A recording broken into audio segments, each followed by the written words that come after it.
Hello, welcome to another video. Today we are back to the topic of God and the existence of God.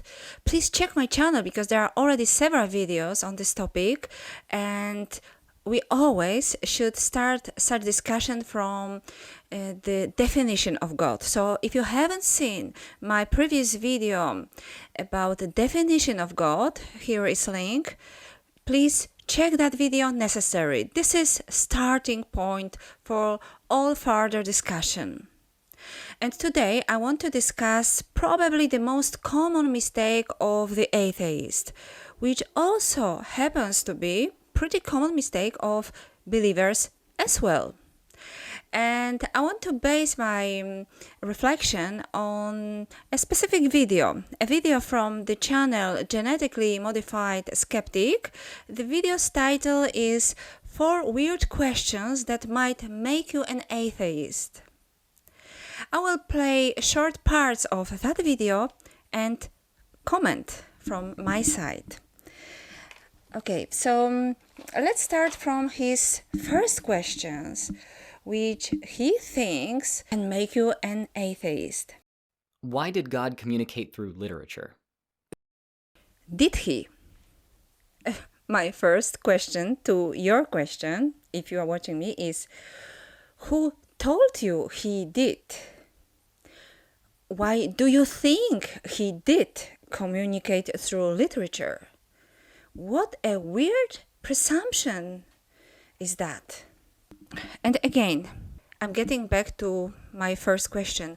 Who told you God did communicate through literature? Was it God himself who came to you and said directly he was going to communicate with humankind through literature? Because if it wasn't God himself, then I am afraid you have no right to say that, to proclaim such an assumption, actually crazy assumption. Why would he communicate through literature? Why do you think he should do it? Why do you think it might be reasonable thought to consider? I am afraid that you are introducing this assumption based on human-made theory. I am afraid that it was a human who told you that the God had communicated through literature. And if so, I think this is unacceptable. You might as well tell us that a cockroach spoke to you and he told you the truth about God. Who is human? Does human have any possibility, any chance to talk on behalf of God? Our brains is very specific. It operates in time, which means has nothing to do with the nature of God. We have no chance to grasp reality. I think probably quantum physics is the first step of humankind to grasping reality. And if you are talking about real God, you should analyze reality.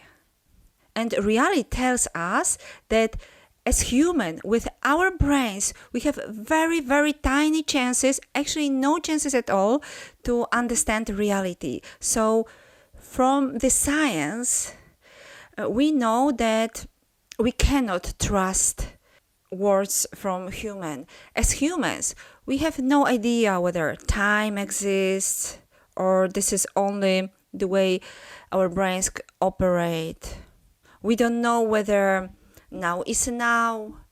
There are so many mysteries that we will never ever explore because we know that there are very, very serious barriers for development of science. There is the wall we will never cross. To examine the nature of reality, we would use all the energy existing in the whole universe, and even this would be not enough. Therefore, as an intelligent person, you should already know that you should never take too much seriously anything what a human told you. There is no any big difference between our level and our understanding and cockroaches' understanding.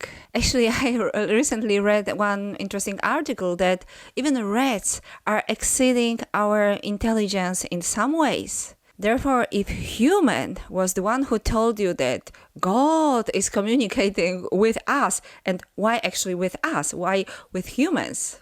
Why not with rats? Why would he be communicating in human's language? That's crazy idea, right? Why would he communicate with us, not with, for example, rats who are, like I said, exceeding us in some ways? All right, but let's listen to the channel's author's argumentation. Why did God communicate through literature? This one goes to anyone who thinks any piece of literature is the word of a tri-omni God. Literature, by its very nature, demands interpretation. Intelligent people can read the same passage with the same good intentions and still come away with very different interpretations of its meaning. We're flawed beings with abilities of perception limited to the subjective alone. Communication through literature always leads to varying understandings of that literature. If God authored a piece of literature, then that means that literature has an intended meaning, but that humans are bound to interpret it in differing ways, many of them missing the intended meaning. Moreover, languages are not translatable.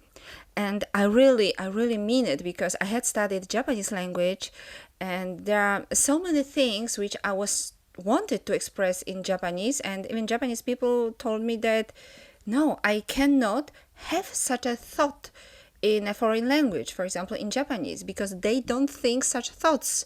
So there are no constructs to express various thoughts or various ideas. It's not possible to translate, especially subtle ideas, from a language to another language. There is one of the barriers. Another one, which is also very, very important, which is, I think, really crazy idea, if to assume that God would have communicated with us through literature, then there have already been thousands of years, and those stories sound crazy to us. We don't understand that culture. We consider their customs very barbaric, crazy, unacceptable for us. And their understanding of the world was so poor that it's already, as for today, Bible is unacceptable for us from moral point of view, for any point of view. But what may happen a million years later or 100 million years later, when people live, for example, in Mars, or they developed life on other planets, and they completely don't remember even the concept of countries, of governments, of power. Let's assume the societies are organized completely in another way. So the Bible will sound so archaic, people will not understand any of those wars, conflicts. It will be completely ununderstandable. So this is another reason why I find this idea that he could have communicated with the humankind through literature, and especially the story of ancient barbaric nation, is really, really crazy even to come up with and to talk about it. Okay, let's continue. At first glance, this seems to only reveal a flaw in human nature, but upon deeper consideration, it reveals flaws in any authoring tri-omni gods. As I'm sure you know, countless sects of Christianity, Islam, and Judaism exist, varying wildly in practice, often due to differing interpretations of holy texts. This inarguably leads to suffering. War between various sects entirely aside, I'll give an example. Jehovah's Witnesses believe that the Bible forbids the ingestion of any blood, including life-saving blood transfusions. If they're right, that means that they're obeying God's will and won't be punished for violating it, while the majority of Christians who aren't JWs are further separated from God or even punished for not understanding the text. If JWs have themselves misunderstood the Bible, though, most Christians are just fine, while the JW's misunderstanding of God's word has them dying preventable deaths. There are countless contradictory interpretations of any holy text out there, many leading to the kind of unnecessary suffering I mentioned. If God authored or inspired such a text, he either couldn't do any better, didn't know the suffering he would cause, or didn't care if suffering resulted. If he couldn't do better, communicating in a medium immune to misinterpretation, then he isn't omnipotent. If he didn't know the suffering he would cause, he's not omniscient. If he didn't care if suffering resulted, he's not omnibenevolent. Okay, let's stop at this point. First, I will repeat that definitely God didn't communicate through literature. That's crazy idea to even talk about. But second, he made another presumption that God is omnipotent. Why do you think so? Isn't it again the fact that someone told you that God was omnipotent? Where does this idea come from? Is it reasonable? Omnipotent means controlling everything and having influence on everything and deciding on everything, which is in a total contradiction with the fact that there are more conscious beings, like for example us people, and assuming that God created us, which also we don't know, so whether he did or not, the existence of us by definition is in contradiction with omnipotent God, because that means if we are conscious beings and the function of consciousness is to decide, that means he delegated decision making to many conscious beings. That means he doesn't control the reality perfectly 100%. He's not omnipotent because there are other decision making objects. I am controlling my decisions. My existence is already denying the concept of omnipotent God, because some decisions are being made here and in billions and trillions brains of other conscious beings. So I think that this is another unacceptable presumption to call the God, whether he exists or not, but even to come up with an idea that he would be omnipotent is unacceptable and based on nothing. Let's continue. If he didn't know the suffering he would cause, he's not omniscient. Another presumption that God is omniscient. Look, how many presumptions we hear from an atheist. So this is what I would call the major mistake of atheists, that they are discussing with their own presumptions. They don't search for the truth in reality, and they don't ask true questions whether God exists or not, but they make their own narrative in their heads. They discuss their own presumptions, which are based on nothing, because if they're based on other people's words, that means they are based on nothing. They can also look at cockroaches behaving, and because it goes to the right, that means something. No, it has no meaning. But okay, let's think, is the God omniscient? Assuming that we are talking about God, the creator of the universe, that means he existed before mass was created. That means that he cannot experience time, or at least he doesn't experience time, because who knows, maybe he created some mechanism for himself to at least understand the flow of time. Who knows? But by nature, he doesn't experience time, which means everything which is happening right now is already past for him. We are past. He knows already the whole flow of our lives. He knows what happened already in past. For him, it's past. He knows what happened billions years later. Like for any massless particle, for God, there is no time, and everything is just the same moment.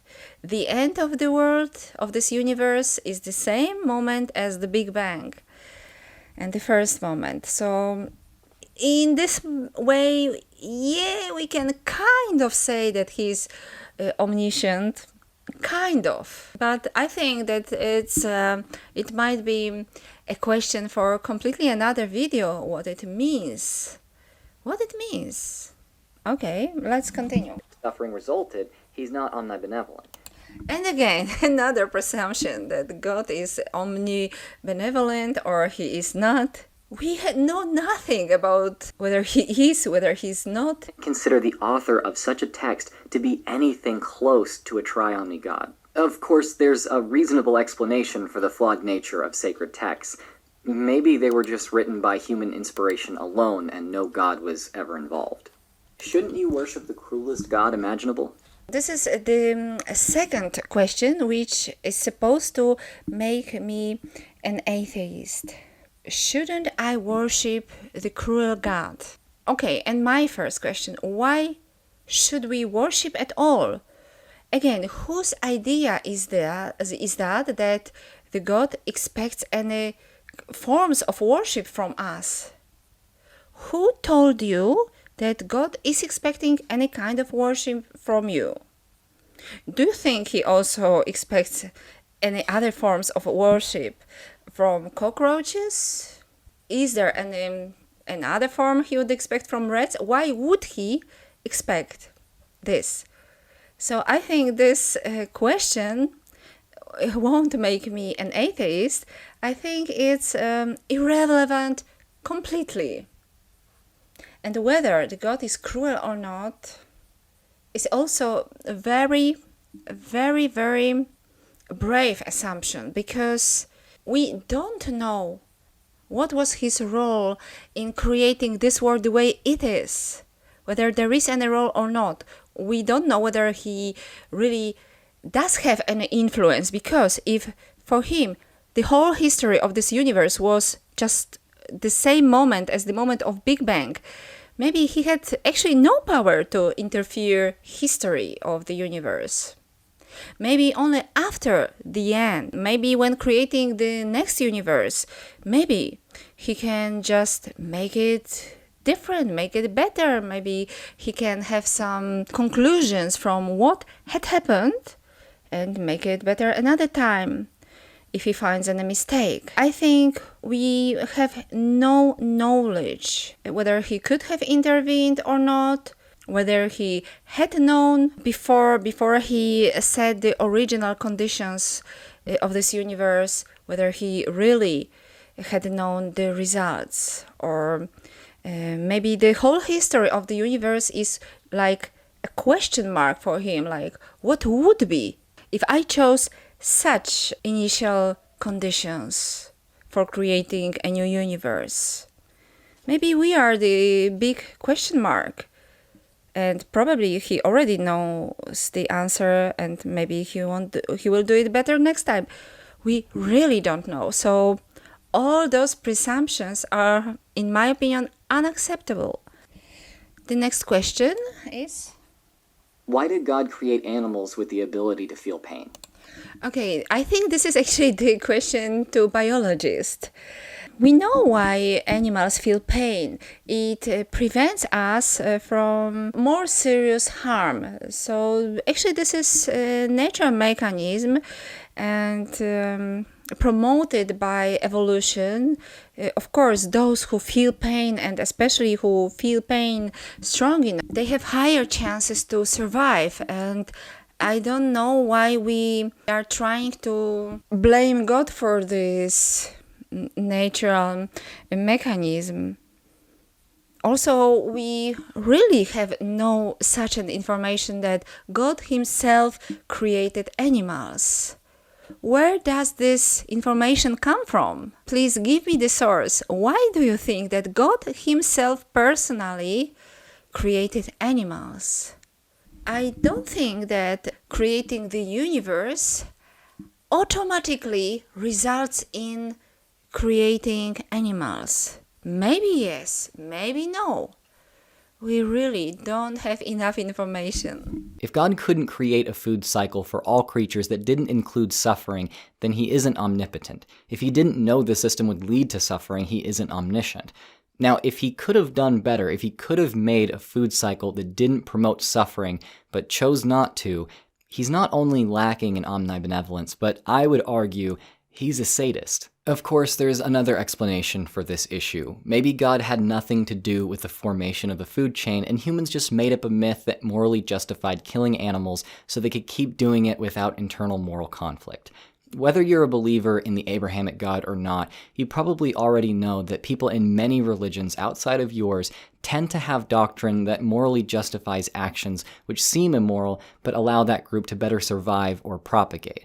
If you are a believer in this tri-omni God, maybe it's time to realize that believers before you likely made up these logically inconsistent ideas within your doctrine too. And this is something I absolutely agree. Of course, I think both believers and atheists, we should together fight with those belief systems which promote cruelty or justify such behaviors. And actually, this is the only fight which makes sense, because atheists versus theists fight don't make too much sense, because as humankind we will never ever find the final answers. If to search for answers at all, I would recommend to search in reality and in the best understanding of reality available. So we should follow the science, first of all. Also, many people, even simple people, sometimes have amazing intuitions. For example, me as a young child, actually maybe 5 years old or so, I had very interesting intuition. I didn't believe in death as a first person's experience. Even being on various funerals, I never believed that this is something which would happen to me, which I would experience. I didn't believe in death. And it took much time for adults, for my parents, to tell me into believing I am going to die myself as well. And today I look at it as a very interesting intuition. And today again I am back to that thinking, and again I think I was right. Death is always the third person's experience, never the first person's, because our consciousness main function is making decisions. And if I don't make a decision to stay in a grave or just lay down, I don't do it. And if you can see my body there, that means it isn't me, because there is not my conscious there anymore. That means it isn't me at all. Have you ever thought that maybe there were already such situations many times, that other people had seen your funerals? And for them, your funeral was a third person's experience, but you didn't experience this. Today you are listening to my video. So there are people who have very interesting intuitions, and it's only you who should think about it and find out whether there is a drop of truth, of something which makes sense to you. And back to my point, I don't think as atheists and theists we should fight. But if we both fought for more moral, for a better world, this would be fantastic. Okay, let's go to the last questions, which is supposed to make me an atheist. Why doesn't God just create people in heaven and skip the trial period of earth? I can say nothing more than those are next assumptions based on nothing. Heaven, what does this mean? What does it mean to you? What is it? Heaven.